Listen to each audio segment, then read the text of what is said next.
Good morning friends. Myself Deepak Kumar Lodhiwal, SGM education रे YouTube channel पर आप सभी का हार्दिक स्वागत है। जैसा कि हमारा टॉपिक चल रहा था लेटर, हम ऑफिशियल पढ़ चुके थे, बिजनेस पढ़ चुके थे। आज हमारा टॉपिक चलेगा जॉब एप्लीकेशन। कौन सा चलेगा? Job application. आइए देखते हैं जॉब एप्लीकेशन क्या है। जॉब एप्लीकेशन रिक्वायरमेंट के लिए होता है, जैसे हमें किसी भी जॉब की रिक्वायर्ड हो, मतलब हमें आवश्यकता है, काम की आवश्यकता है, यानी कि हमें जैसे मान लो कोई काम की तलाश हो या पढ़ाने के लिए हमें कोई चाहिए है, जैसे कोई स्कूल वगैरह कॉलेज वगैरह जो भी हो। जैसे आज हमें अगर मान लो कोई काम करना है, कोई कंपनी में चाहिए या किसी भी इंस्टीट्यूट में चले जाते हैं, तो वो कुछ लोग क्या मांगते हैं, जॉब चाहिए हमें, तो उसके लिए हम रिक्वायर मांगते हैं नहीं मांगते हैं, तो उसके लिए है। तो मान लो जैसे हमें जॉब चाहिए पढ़ाने के लिए, तो हमें क्या करना पड़ेगा, लेटर लिखना पड़ेगा। तो किस तरीके से लेटर लिखते हैं, जैसे हम बीमारी पे प्रति लिखते हैं, है ना। बिजनेस में कोई भी सामान परचेज करते हैं तो उसके बारे में लिखते हैं। तो जैसे हमें किसी भी चीज़ की रिक्वायरमेंट चाहिए तो उसमें हम कैसे लिखेंगे, आइए देखते हैं। तो सबसे पहले जैसे मान लो क्वेश्चन है government senior secondary school primary requires guest faculty to teach English. देखिए गवर्नमेंट सीनियर सेकेंडरी स्कूल की बात है और गेस्ट फैकल्टी की बात है, टीच इंग्लिश पढ़ाने के लिए। यू आर पोस्ट ग्रेजुएट, माना कि तुम पोस्ट ग्रेजुएट हो, है ना, माना कि तुम पोस्ट ग्रेजुएट हो इन इंग्लिश से विद बीएड, और साथ में बीएड भी कर रखी हो, and N eligible candidate for the post mention draft an application, है ना। तो आप पूरी चीज़ से सहमत हो, यानी कि आपने ग्रेजुएशन वगैरह कंप्लीट कर रखी है और बीएड भी कंप्लीट कर रखी है, अब आपको जॉब की आवश्यकता है ना। तो उसके लिए आपको क्या करना है, अप्लाई करना है।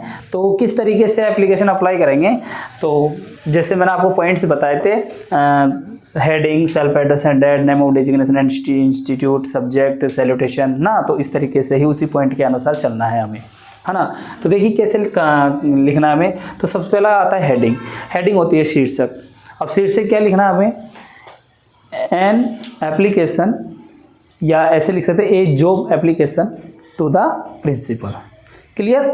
अब देखिए self address and date, 20 Ramnagar colony, station road, Kota. ये व्यक्ति का पता है। कौन से व्यक्ति का? जिसको जॉब की आवश्यकता है, उसका एड्रेस है। अब कब अप्लाई कर रहा है, कब लिख रहा है, ये 30 मई 2000, है ना। जैसे 2024 कुछ भी लिख सकते हैं आप।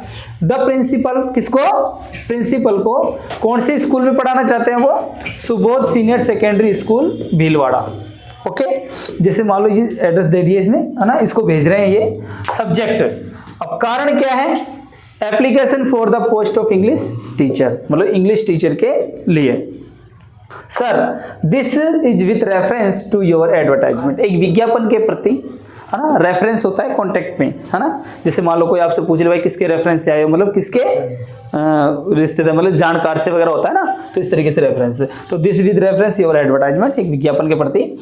इन द राजस्थान पत्रिका, राजस्थान पत्रिका में ऑन मई 18/2000, है ना, 18 मई 2000, जैसे 2024 में लगा सकते हो, for the post of an English teacher, है ना, इंग्लिश टीचर के लिए। I have percentage completed my BEd with 70% marks, both and theory and practical. देखिए उसने बीएड में इंग्लिश से बीएड कर रखी है, तो उसमें कितने परसेंटेज बना रखी है इसने? 70, है ना। थ्योरी एंड प्रैक्टिकल, थ्योरी भी कर रखी है और प्रैक्टिकल भी कर रखा है, कंप्लीट है इसका। हो सकता है जैसे मान लो कोई अदर सब्जेक्ट से हो, या उसने ITI कर रखी हो थ्योरी से, जो भी हो, है ना, बोलता है डीजल किसी भी चीज़ से। Beside have been gold medalist, ये गोल्ड मेडलिस्ट भी है। कौन सी यूनिवर्सिटी से? MD यूनिवर्सिटी, जो कि कहाँ पर है? अजमेर में, है ना। तो अजमेर से गोल्ड मेडलिस्ट भी है ये, इन 2009 में। कौन से सन में? 2009 में। एट प्रेजेंट, अभी वर्तमान में क्या कर रहे हैं? I am teaching eight A reputed coaching centre, reputed coaching centre में अभी क्या कर रहे हैं, वर्तमान में पढ़ा रहे हैं। I am enclosing my CV, इसका कैरिकुलम विटाई, इसका शॉर्ट नेम है CV। Herewith from your perusal, देखो अध्ययन के प्रति इसने पूरा CV दे रखा है, एनक्लोजन ने पूरा विवरण दे रखा है। तो मतलब आगे उसने बता रखा है कि मैं पूरा सीवी मेरा बायोडाटा मैंने दे रखा है। अब वो बायोडाटा आगे है, वो आगे देखते हैं। तो योवर फेथफुली बहुदिए, कौन है वो पढ़ाने वाला? रोशन। तो इसका हम बायोडाटा जानते हैं, है ना, एनक्लोज सीवी। अब देखो उसका नीचे दिया गया है सीवी। अब यहाँ पर जगह नहीं थी, हमें क्या करना है, जब हमें इस तरीके से लिखना है ना, तो इसका सीवी भी जस्ट इसके नीचे ही लिखना पड़ेगा। और इसका सीवी हमें कैसे लिखना पड़ेगा? पूरा बॉर्डर बनाकर, है ना, बॉर्डर बनाकर इसका पूरा सीवी लिखना पड़ेगा हमें। या तो बॉर्डर बना के लिख सकते हैं, इस तरीके से लिखते हैं। लिखना है बिल्कुल इस तरीके से, है ना, जैसे मैंने तरीका बता रखा है। यहाँ जगह नहीं थी इसलिए मैंने वहाँ पे लिखा है।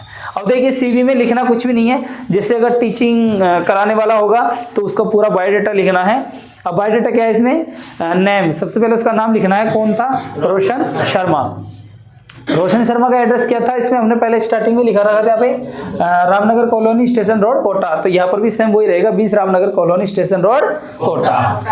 डेट ऑफ बर्थ, अब रोशन लाल की डेट ऑफ बर्थ क्या रहेगी? 23 जनवरी 1997, 1997। और नेशनलिटी इसकी राष्ट्रीयता क्या है? इंडियन, भारतीय ही है। और मैरिटल स्टेटस इसकी जो मतलब विवाह है या मैरिड है या अनमेरिड है, तो ये मैरिटल स्टेटस क्या है इसका? अनमेरिड, मतलब ये विवाह नहीं है अभी तक। एजुकेशन एंड क्वालिफिकेशन, इसकी शिक्षा के प्रति इसकी क्वालिफिकेशन क्या है? एमए इंग्लिश से कर रखी है और बीएड भी कर रखी है ना। और इसका कॉन्टैक्ट नंबर है ही। और एनक्लोज, अब इसमें देखो इसने क्या क्या डॉक्यूमेंट्स दे रखे हैं। अटेस्टेड कॉपीज और मार्कशीट, मतलब कॉपी जो मतलब फोटो कॉपी दे रखी है मार्कशीट उनकी। कौन कौन सी मार्कशीट कौन कौन सी क्लास की है? 10, 12, बीए, बीएड और एमए, जो इन्होंने डिग्री हासिल कर रखी है, बीए की, बीएड की और एमए की। और 10th और 12th की चलती है। 10th में इसलिए चलती है कि 10th की और 12th की दोनों की बोर्ड होती है, तो इसमें परसेंटेज देखी जाती है, तो इसलिए इसकी कॉपी चाहिए इसमें। और जॉब एक्सपीरियंस, अगर मान लो वो टीचर है तो उनका एक्सपीरियंस क्या है, तो मतलब वर्तमान में भी कहाँ पढ़ा रहे हैं, तो वो बता रहे हैं teaching eight A reputed coaching centre at present. तो वर्तमान में भी रेपुटेड कोचिंग में पढ़ा रहे हैं। तो इस तरीके से हमें लेटर को तैयार करना है और इसमें पूरी हमें डिटेल लिखनी है। इसमें मेन चीज डिटेल लिखनी है। इसकी एप्लीकेशन है for the post English teacher. तो पोस्ट इंग्लिश टीचर का हमें पोस्ट वाला मतलब यानी पोस्ट ग्रेजुएट वाला हमें टीचर तो चाहिए, यानी कि पढ़ाने वाला होना तो चाहिए टीचर, लेकिन उसकी क्वालिफिकेशन वगैरह सारी चीज इसमें दर्शानी है। मेन बॉडी ऑफ लेटर में लिखते हैं नहीं लिखते, तो इस तरीके से हमें सारी चीज हमें दर्शानी है कि क्या क्या कर रखा है, क्या नहीं कर रखा है, उसकी कितने तो परसेंटेज बनी हुई है, तो वो सारी चीजें इसमें दर्शानी है ना। कहाँ पढ़ा रहे हैं, कहाँ नहीं पढ़ा रहे, ये सारी चीजें इसके अंदर आ जानी चाहिए। और इसमें क्या क्या विवरण दे रखा है, जिसने बता रखा ना, मैं गोल्ड मेडलिस्ट भी हूँ, मैं एमडी यूनिवर्सिटी में, है ना, तो इसका पूरा विवरण दर्शा दिया। अब उसके बाद में आता है इसका एनक्लोज सीवी, इसका सेरिकुलम विटाई आता है, इसका सीवी आता है, जो सीवी हमें इस तरीके से दर्शानी होती है, जो एक एक विच्छेद के रूप में देख सकते हैं। आज हम किसी भी चीज के लिए चाहे कंपनी में चले जाओ, कहीं भी चले जाओ, आजकल कहीं भी जाने पर है ना, आजकल वो मांगते हैं सीवी, कि आपका सीवी दे जाओ और हम आपको कांटेक्ट कर लेंगे। जैसे अगर आप यहाँ अच्छा लगा तो हम आपको कांटेक्ट कर लेंगे, है ना। तो सीवी में ये चीजें आती है ना। नेम आता है, एड्रेस आता है और डेट ऑफ बर्थ आती है, और इसकी जो नेशनलिटी इंडियन है, मैरिटल स्टेटस अनमैरिड है, क्वालिफिकेशन और एजुकेशनल ये लिखना पड़ेगा, कॉन्टैक्ट नंबर, और इसकी एनक्लोज में क्या क्या अटेस्टेड करवानी पड़ेगी साथ में। क्यों, ये भी तो चीज़ चेक करेंगे ना कि उसने 10th 12th कंप्लीट कर रखी है, उसकी परसेंटेज कितनी है और कौन कौन सी डिग्री हासिल कर रखी है ना, उसमें कितनी परसेंटेज है। जॉब एक्सपीरियंस देखें भाई, कितने साल का एक्सपीरियंस है या अभी कहाँ पढ़ा रहे हैं, वो सारी चीज़ें एक एक इसमें लिखनी है। यहाँ तो लिख देंगे, लेकिन यहाँ पर इसमें समझ में नहीं आएगा। यहाँ तो अपन को तो लिखना है, ये तो एक एप्लीकेशन के रूप में हमने लिख दिया, लेकिन रिज्यूम हमें साथ के साथ जरूर बनाना है। जॉब एप्लीकेशन में जब हम एप्लीकेशन लिखेंगे तो रिज्यूम जरूर से जरूर लिखना है। अगर रिज्यूम नहीं लिखा, अगर खाली ये लिख दिया, तो हमारा एप्लीकेशन नहीं माना जाएगा। इस चीज़ का विशेष ध्यान रखना है। तो साथ में हमें क्या लिखना है, इसका बायोडाटा रिज्यूम भी लिखना है ना। और यहाँ पर कैपिटल लेटर में लिखना है, कैपिटल लेटर के पश्चात में कॉलम बना के, और इस तरीके से हमें बिल्कुल बिंदु एकदम बिल्कुल सीधे होने चाहिए। ऐसे नहीं एक ही इधर लिख दिया, इधर से इधर लिख दिया, ऐसे लिख दिया, ऐसे लिख दिया, है ना। तो रिज्यूम लिखना है, तरीके से लिखना है ना। अगर साफ और सुथरा इस तरीके से नहीं लिख पाओगे तो तुम्हारा ये रिज्यूम बिल्कुल खराब हो जाएगा, यानी कि नंबर नहीं दिए जाएंगे। ध्यान रखना इस चीज़ का। तो इस तरीके से हमें कंप्लीट करना है, और इस तरीके से हमारा एप्लीकेशन कंप्लीट होता है। तो आज का टॉपिक हमारा यहीं समाप्त होता है, और मुझे उम्मीद है आपको सबको समझ में आ गया होगा, है ना। और भी किसी प्रकार की त्रुटि हो तो आप कमेंट बॉक्स में ज़रूर बता सकते हैं। तो आज का हमारा टॉपिक यहीं ख़त्म होता है, और आज के लिए हम इस टॉपिक को यहीं समाप्त करते हैं। Wish you all the best and thank you. More